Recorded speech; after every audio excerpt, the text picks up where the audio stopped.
Alright you guys, so today I am going to be sharing what led us to homeschooling. This is a collaboration hosted by Leilani over at Living with Eve. I'm going to post her channel and the playlist for this down below in the description bar, so make sure that you check it out when you are done with this video. Alright, so I will be the first to admit I did not always homeschool. I have 4 kids, a 19-year-old, a 9-year-old, a 6-year-old, and a 2-year-old, and it is so hard to keep track of everyone's ages. So with my first, she had gone to public school basically for the majority of her school journey, and then her last semester of senior year we ended up pulling her. That is a video for another time, but basically she had never really had issues with teachers, at least in elementary school. Like, she always had really great teachers. She didn't have a lot of problems with other students, so there was nothing that ever prompted us to pull her. And so her, at least like beginning years were really good, and then she got to middle school and that's just, middle school is crazy. And so all of the issues started to arise with my second child, my 9-year-old, when he went to public school for preschool, kindergarten, and first grade. And we had a really great experience with the teacher. He ended up having the teacher all 3 years, so that was a blessing because she was really wonderful. She had a heart for kids. She would play music for them. It was a really great experience. And the school was good, and he didn't have any other issues with the kids or anything like that. But the school, however, it was becoming overly saturated, and so drop off and pick up was just becoming kind of a nightmare. And it's funny because when one of the days I went to go pick him up from that school, I remember somehow the topic of homeschool came up with some of the other moms that were just standing there waiting for their kids.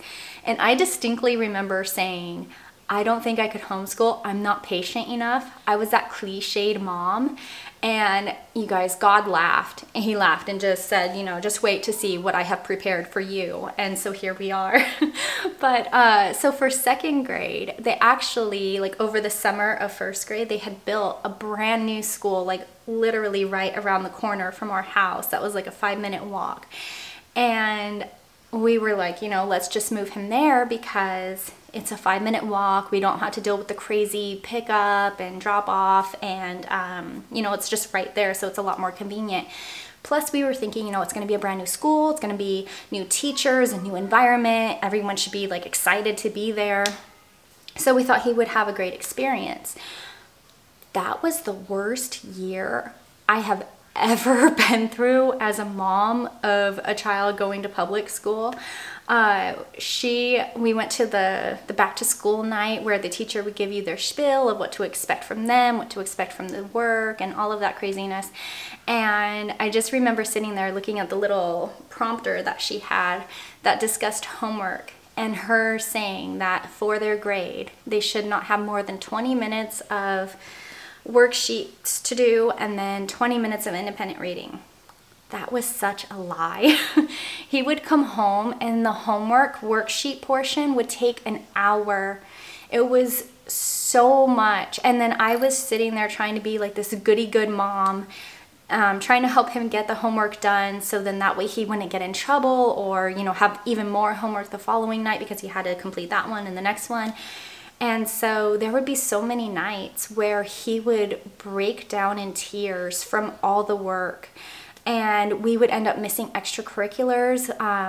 At the time he was in soccer and Awana, and there would be nights where we would miss these because the homework wasn't done, or because I still had to make dinner because helping him with his homework took too long. And it was just becoming so much, to the point where he started to very much dislike learning. And so this school took a kid who loved learning and who was shining in math and language arts, and it made him very much dislike writing. It was just kind of slowly chipping away at his joy in learning. And then that combined with some bullying issues that we were having was kind of the tip of the iceberg. There would be many days where I would get a call from his teacher saying, oh, well, your son hit somebody, so he's in trouble, or he pushed them, and, you know, now he has to sit out of recess. And my son is very shy, so whenever I would pick him up, I would say, you know, hey, you know, what happened? What's going on? This isn't like you. And then he would tell me that it was always because he was being bullied. So a kid would push him and he would defend himself and push them back, which isn't right. But I understood it a lot more because, you know, just hearing from a teacher, oh, your son just randomly pushed some kid. There was no reason, no prompt for it. It just doesn't sound like him. And so I would go and tell the teacher, well, this is what really happened. Noah's just shy, so it takes a little bit of time for him to warm up, and he just didn't feel comfortable enough telling anybody that, you know, what actually happened. Because the principal would always say, oh, he just sat there quietly, and then he didn't answer any of my questions, so he just... And it's like, well, yeah, you're an adult, and he's a 6-year-old child, so of course he's not answering your questions, because the other child said that he did something wrong, and he's... you know, he's scared he's going to get in trouble, and because he knows what he did, but he also knows what they did, and he's just too scared to tell you.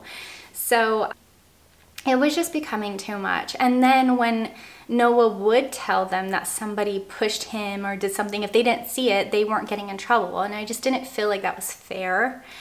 And I think one of the worst bullying situations that he had was this little boy who... at lunchtime, there was no teachers in the cafeteria. They had monitors outside during the recess portion, but the teachers would go to their classrooms and have their lunches. So nobody was in like the actual cafeteria. And there would be, I think there were 2 or 3 times where this little boy, for whatever reason, he would push Noah's lunch off the table. And so Noah would come home really hungry sometimes, and I'm like, what happened? Like, what, did you not eat lunch? And he was like, well, no, because so-and-so pushed my lunch off the table. So my sweet little boy was going all day without having eaten anything. And this kid wasn't getting in trouble because I would talk to the teacher and say, hey, he did this to Noah, so what's going to happen here? Because this is unacceptable. He should be able to eat his lunch and not have, you know, to deal with bullying during lunchtime. And the only thing that would ever happen would be, oh, I'll talk to him and I'll have the lunch ladies watch my class when they go to the cafeteria. So it continued to happen randomly and occasionally throughout the year. And so all of this combined, I started looking into homeschooling because I was just like, there's something in me saying that this isn't how it's supposed to be. My kid should love learning, and he should like going to school, and he shouldn't be picked on and bullied just because, you know, he might be like the smaller kid or the shy kid. And so God blessed me with this wonderful friend because at the time I was in nursing school. And so I was playing around with the idea, like, do I homeschool? What should we do? Like, how do I get my husband on board? And I had this friend who she actually happened to homeschool.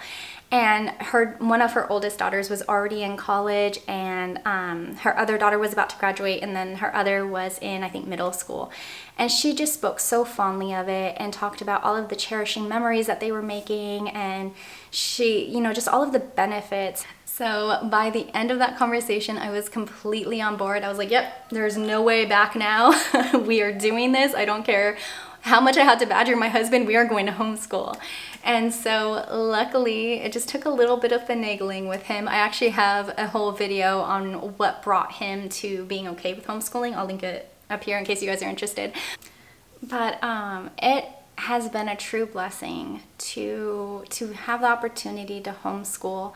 And while all of the terrible parts of public school is what brought us to this, and I never, like I said, thought I would homeschool, I am so glad that I decided to take the leap. Even with all of the hesitations of, you know, am I going to be good enough? Am I going to be patient enough? Am I going to be equipped enough? What am I going to have to give up or sacrifice? This has been such a joy to have this time to pour into my kids and to create those deeper family bonds, and to have the freedom to take days off if it's a bad day, or to encourage them in the areas that I wouldn't be able to necessarily encourage them in if they were in a completely different, you know, space like a public school during their day. So it's been nice to have this extra time. And if you are considering homeschooling, I hope that this video can encourage you, and this whole playlist can help you to make that decision and just to take that leap. And if you are already currently homeschooling, I hope that hearing all of these memories and these reasons why we all came to homeschooling, I hope that it can help you to remember why you came to homeschooling. So when you have those very hard moments, or you're just feeling like, I can't do this, this is just too hard, the kids are fighting, the curriculum's not working, we've tried 5 different language arts programs and it's just not going well. I hope that this can just take you back to why you started and to just refocus you and to breathe new life into you. So let me know down below, why did you start homeschooling? What brought you to where you're at in your homeschool journey? I would love to hear it. If you like this video, don't forget to give me a big thumbs up. Hit that red subscribe button. Check out the playlist and see why everyone else is homeschooling, what brought them to it, whether they homeschooled from the beginning or they jumped into it after they had bad experiences. It's all going to be different, and I think that that's really wonderful, just to see how God works in all of our lives and what brings us to homeschooling. And so that is it. I will see you guys again later. Bye.